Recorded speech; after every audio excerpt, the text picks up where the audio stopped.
વિદ્યાર્થી મિત્રો, તમારું અમારી એમજે ક્લાસીસ ચેનલમાં ફરીથી હાર્દિક સ્વાગત છે। આજે આપણે ધોરણ 11 ના પ્રકરણ નંબર 2 ભાગ નંબર 2 ના દાખલા નંબર 5 માં અને 8 માં દાખલા વિશે વાત કરીશું। ઓકે, ચલો જોઈએ। હવે તમને જે મતલબ ચોપડીની અંદર જે 8મો દાખલો આપ્યો છે એમાં તમારે શું કરવાનું એની વાત કરીએ તો અંદર તમને કીધેલું છે કે બેતુલ એન્ડ કંપની લિમિટેડ ના ચોપડે, તો આ વ્યક્તિનું નામ છે બેતુલ કંપની લિમિટેડ। હવે એમાં તારીખ આપી છે 1/4/2014 ના રોજ। શું લખ્યું છે? 60,000 ની તમને બાકી આપી છે। અંદર ધ્યાન રાખજો, કંપની દર વર્ષે 10% લેખે, ઈ પણ ઘટતી જતી બાકીની પદ્ધતિ ઘસારો ગણે છે। તો 1/10/2014 ના રોજ 1/10/2014 ના રોજ 25% નુકસાનથી યંત્ર વેચી દીધું।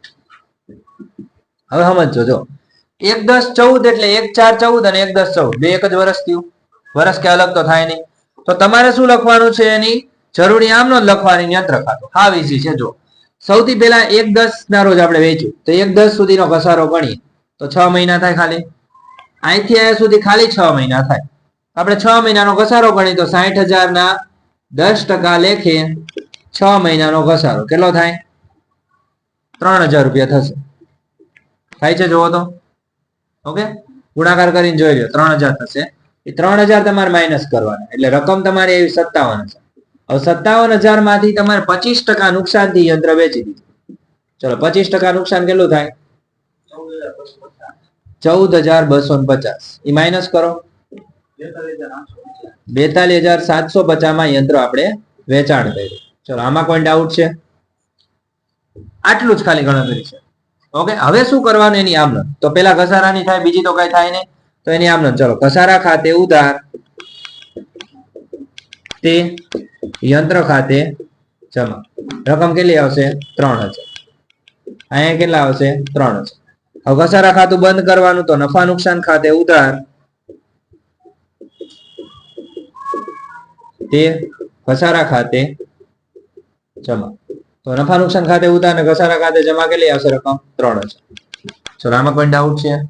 હવે શું કરવાનું? ત્રીજી આમનો, તો ત્રીજી આમનામાં યંત્રનું વેચાણ કર્યું એટલે યંત્ર જાય, બદલામાં પૈસા મળે, તો અહીં લખવાનું બેંક ખાતે ઉધાર, નફા નુકસાન ખાતે ઉધાર, આપણું નુકસાન થયું ને ઉધાર કરવાનું, તે યંત્ર ખાતે જમા।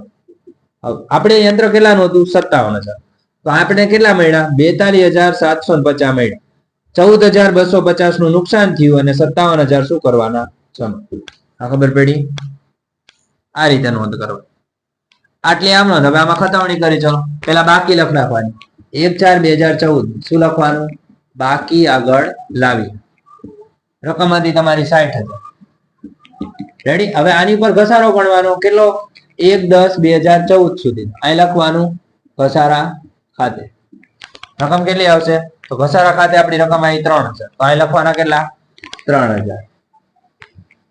પછી ઈ યંત્ર તમે વેચી દીધું, કેટલા વેચ્યું?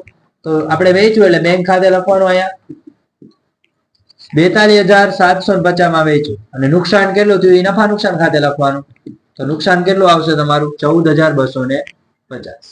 હવે તમે બે એકોનો સરવાળો કરો ને તો 60,000 થઈ જાય। જો તો ઓલીકોનો 60 થાય, ચેક કરો। 3,000 પ્લસ 42,750 પ્લસ 14,250, રાઈટ। ચલો બે એકોનો 60,000 થઈ ગયો। હવે અહીંયા તમારું ખાતું પૂર્ણ થાય। ઓકે, ચલો આમાં કઈ ડાઉટ છે? હોય તો તમે કહી શકો છો। રેડી? ચલો અહીંયા તમારો દાખલો પૂર્ણ થાય છે। હવે એના પછીનો દાખલા નંબર 9મો, જે આપણે નેક્સ્ટ વિડીયોમાં જોશું। તમારે 8મો દાખલો એક જ ગણશે, મતલબ એક જ ગણવાનો રહેશે। રેડી? ચલો વિદ્યાર્થી મિત્રો, જો તમને કઈ પણ પ્રકારનો ડાઉટ હોય તો તમે મને કોમેન્ટ્સમાં કહી શકો છો। ઓકે વિદ્યાર્થી મિત્રો, થેન્ક યુ સો મચ। જય હિન્દ, જય ભારત।